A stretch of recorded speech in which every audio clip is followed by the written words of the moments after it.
اگر کوئی صرف عبادت تو کرتا ہے لیکن اس کے اخلاق ٹھیک نہیں ہے تو اللہ تعالیٰ کو یہ مطلوب نہیں ہے.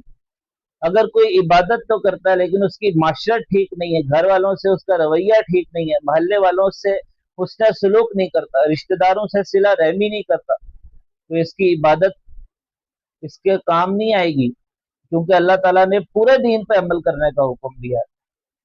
جو اگر پورے دین پہ عمل نہیں کرا تو اس کا مطلب یہ کہ اس کی عبادت پہ بھی نقص ہے.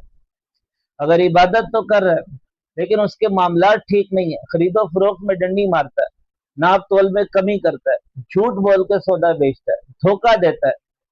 اور یہ کہتا ہے کہ میں نے فلاں بندے کو فلاں چیز پہنا دی، یعنی اس کو اس چیز کا عیب نہیں بتایا، عیب کو چھپا لیا، اس قسم کے معاملات کرتا ہے، سودی لین دین کرتا ہے، سود کے ہیلے اختیار کرتا ہے، تو یہ سب کا سب بے دینی ہے، یہ دینداری نہیں ہے.